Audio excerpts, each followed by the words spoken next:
നമ്മൾ മിക്കവരും 4 മണിക്ക് എന്തെങ്കിലും സ്നാക്സ് കഴിക്കാറുണ്ട്. അത് വീട്ടിലാണെങ്കിലും കൊള്ളാം, നമ്മൾ യാത്ര ചെയ്യുമ്പോഴാണെങ്കിലും കൊള്ളാം. നമ്മൾ മിക്കപ്പോഴും എന്തെങ്കിലും അൺഹെൽത്തി ആയിട്ടുള്ള സ്നാക്സാണ് കഴിക്കാറുള്ളത്. ഒന്നുകിൽ ബേക്കറിയിൽ നിന്നും കിട്ടുന്ന, അല്ല ചായക്കടയിൽ നിന്ന് കിട്ടുന്ന പരിപ്പ് വട, ഉള്ളിവട, ഉഴുന്നുവട, ബനാന റോസ്റ്റ് തുടങ്ങിയവയും, അല്ലെ ബേക്കറി പലഹാരങ്ങളായ സമോസ, പപ്സ് തുടങ്ങിയവയൊക്കെയാണ് നമ്മൾ സ്നാക്സ് ആയിട്ട് ഉപയോഗിക്കാറ്. മറ്റു ചിലരാവട്ടെ നമ്മൾ ചിപ്സ് സാധാരണഗതിയിൽ സ്നാക്സ് ആയിട്ട് ഉപയോഗിക്കാറുണ്ട്. പക്ഷേ ഇവയെല്ലാം അൺഹെൽത്തിയാണ്. കാരണം ഇവ കൂടുതൽ കാലറി നമ്മുടെ ശരീരത്തിൽ എത്തിക്കുന്നുണ്ട്. ഇവയിൽ കൊഴുപ്പ് കൂടുതലായിട്ടുണ്ട്.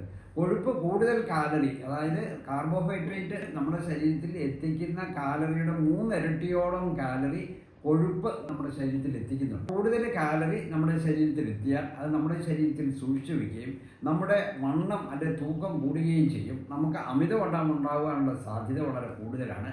അമിതവണ്ണം ഉണ്ടായി കഴിഞ്ഞു കഴിഞ്ഞാൽ നമുക്ക് അത് ഹാർട്ട് അറ്റാക്ക്, സ്ട്രോക്ക്, പ്രമേഹം തുടങ്ങിയ പല രോഗാവസ്ഥകളിലേക്കും നമ്മെ കൊണ്ടുചെന്നെത്തിക്കും.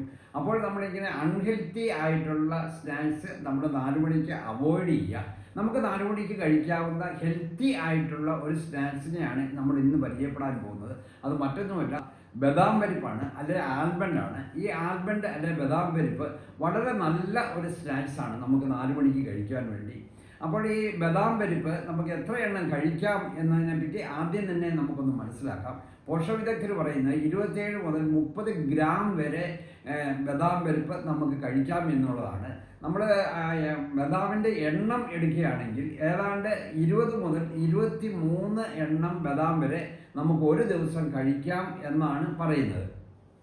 അപ്പോൾ ഈ ബദാമിന് ആരോഗ്യപരമായ ഒത്തിരിയധികം ഗുണങ്ങളുണ്ട്, അല്ലെങ്കിൽ പോഷകപരമായി ഒത്തിരിയധികം ഗുണങ്ങൾ അതിനകത്തുണ്ട്. കൂടുതൽ പോഷകങ്ങൾ അതിനകത്ത് അടങ്ങിയിട്ടുണ്ട്. അതിനകത്ത് ധാരാളം പ്രോട്ടീനുണ്ട്, നാരുകളുണ്ട്, അതുപോലെ തന്നെ വൈറ്റമിൻസ് ഉണ്ട്, മിനറൽസ് ഉണ്ട്. ഇവയെല്ലാം നമ്മുടെ ആരോഗ്യത്തിന് ഒരു മുതൽക്കൂട്ടാണ്. ഏറ്റവും പ്രധാനമായിട്ടും ഏറ്റവും പ്രത്യേകമായിട്ടും ശ്രദ്ധിക്കേണ്ട ചില കാര്യങ്ങളുണ്ട്. അത് ഇതിൽ അടങ്ങിയിരിക്കുന്ന മുഫ അല്ലെങ്കിൽ മോണോ അൺസാച്ചുറേറ്റഡ് ഫാറ്റി ആസിഡാണ്. ഈ മോണോ അൺസാച്ചുറേറ്റഡ് ഫാറ്റി ആസിഡ് ഇതിനകത്ത് ധാരാളം ഉള്ളതുകൊണ്ട് നമുക്ക് വളരെയധികം ആരോഗ്യപരമായ ഗുണങ്ങൾ ലഭിക്കുന്നു. അതായത് അത് നമ്മുടെ കൊളസ്ട്രോൾ നിലവാരം കുറയ്ക്കുവാൻ വളരെയധികം സഹായിക്കും. പിന്നെ നമുക്ക് പ്രമേഹമുള്ളവർക്കും ഈ ബദാം പരിപ്പ് വളരെയധികം സഹായിക്കും. കാരണം ഇത് നമ്മുടെ ഇൻസുലിൻ്റെ പ്രവർത്തനക്ഷമത വർദ്ധിപ്പിക്കുന്നുണ്ട്. അപ്പോൾ അവരുടെ രക്തത്തിലെ പഞ്ചസാര കൂടാതിരിക്കുവാനും രക്തത്തിലെ പഞ്ചസാര കുറയുവാനും സഹായിക്കുന്ന ഒന്നാണത്. പിന്നെ കൊളസ്ട്രോൾ കുറയുന്നത് കൊണ്ട് ഇത് നമ്മുടെ ഹൃദയ ആരോഗ്യം മെച്ചപ്പെടുത്തുന്നു, നമുക്ക് ഹൃദയാഘാതത്തിൽ നിന്നും സംരക്ഷണം നൽകുന്നു. പിന്നെ നമ്മുടെ വെയിറ്റ് കുറയ്ക്കുവാനും ഈ ബദാം പരിപ്പ് വളരെയധികം സഹായിക്കും. കാരണം ഈ ബദാമിനകത്ത് ധാരാളം നാരുകളുണ്ട്. ആ നാരുകളുടെ സാന്നിധ്യം കൊണ്ട് തന്നെ നമുക്ക് അമിതവണ്ണം കുറയ്ക്കുവാൻ വളരെയധികം സഹായിക്കുന്ന ഒരു ഘടകമാണ്. പിന്നെ നമുക്ക് ഈ ബദാം പരിപ്പ് കിട്ടിയില്ലെങ്കിൽ മറ്റ് നട്ട്സ് വേണമെങ്കിൽ നമുക്ക് 4 മണിക്കത്തെ സ്നാക്സിന് ഉപയോഗിക്കാൻ പറ്റും. അതായത് നമുക്ക് വാൾനട്ട് ഉണ്ട്, നമുക്ക് ഗ്രൗണ്ട് നട്ട് ഉണ്ട്, നമുക്ക് പീനട്ട് ഉണ്ട്. അങ്ങനെ മറ്റ് നട്ട്സും നമുക്ക് ഇതിന് പകരമായിട്ട് നമുക്ക് ഉപയോഗിക്കാൻ പറ്റും. പിന്നെ സീഡ്സ് ഐറ്റം ഉണ്ട്, ഫ്ലാക്സ് സീഡ് അല്ലെങ്കിൽ മത്തങ്ങയുടെ സീഡ് തുടങ്ങിയവയും നമുക്ക് 4 മണിക്ക് സ്നാക്സിന് വേണ്ടി ഉപയോഗിക്കാം. ഇനിയും ഇവ ഐറ്റംസ് ഒന്നും കിട്ടിയില്ലെങ്കിൽ നമുക്ക് പഴങ്ങളെ വേണമെങ്കിലും സ്നാക്സ് ആയിട്ട് ഉപയോഗിക്കാം. 4 മണിക്ക് നമ്മൾ പഴം കഴിക്കുകയാണെങ്കിൽ അത് വളരെ നല്ലതാണ് എന്നാണ് പോഷക വിദഗ്ധർ പറയുന്നത്.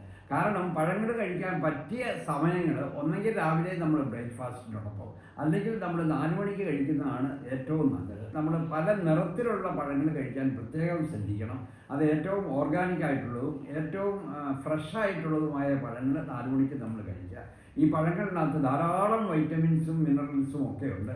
അപ്പോൾ ഒരു ഏത്തപ്പഴമോ അല്ലെങ്കിൽ മറ്റെന്തെങ്കിലും ഒരു പഴമോ 4 മണിക്ക് നമ്മൾ കഴിക്കുകയാണെങ്കിൽ അത് നമുക്ക് ആ സ്നാക്സിന് പകരം കൂടുതലായിട്ടുള്ള പോഷകങ്ങൾ നമ്മുടെ ശരീരത്തിലെത്തി. പ്രമേഹ രോഗികൾ ഈ പഴങ്ങൾ കഴിക്കുമ്പോൾ ഒരു കാര്യം പ്രത്യേകം ശ്രദ്ധിക്കണം. അവർക്ക് കൂടുതൽ പഴുത്ത പഴങ്ങൾ കഴിക്കരുത്, കൂടുതൽ മധുരമുള്ള പഴങ്ങൾ കഴിക്കരുത്, കൂടുതൽ ഗ്ലൈസമിക് ഇൻഡെക്സ് കൂടിയ പഴങ്ങൾ കഴിക്കരുത്. അവർക്ക് കഴിക്കാൻ പറ്റാവുന്ന 3-4 പഴങ്ങളുണ്ട്. അതായത് ഒന്നെങ്കിൽ ഒരു ഓറഞ്ച്, അല്ലെങ്കിൽ ഒരു ആപ്പിള്, അല്ലെങ്കിൽ പേരയ്ക്ക ചതച്ചത്, അല്ലെങ്കിൽ ഓമയ്ക്ക ചതച്ചത്, അല്ലെങ്കിൽ മാതള നാരങ്ങ തുടങ്ങിയ പഴങ്ങളാണ് പ്രമേഹ രോഗികൾ കഴിക്കേണ്ടത്. അപ്പോൾ നമ്മൾ 4 മണിക്കത്തെ സ്നാക്സിന് നമ്മൾ അൺഹെൽത്തി ആയിട്ടുള്ളവ മാറ്റി ഹെൽത്തി ആയിട്ടുള്ളതിലേക്ക് നമുക്ക് ചേഞ്ച് ചെയ്യാൻ പറ്റിയാൽ നമുക്ക് അത് ആരോഗ്യപരമായി ഒത്തിരിയധികം ഗുണങ്ങൾ ചെയ്യുന്ന ഒന്നാണ്. അപ്പോൾ ഈ വിവരം നിങ്ങൾ മാക്സിമം ഷെയർ ചെയ്യുക. എല്ലാവർക്കും ഇതിൻ്റെ പ്രയോജനം കിട്ടട്ടെ. എൻ്റെ ചാനൽ സബ്സ്ക്രൈബ് ചെയ്തിട്ടില്ലെങ്കിൽ സബ്സ്ക്രൈബ് ചെയ്യുക.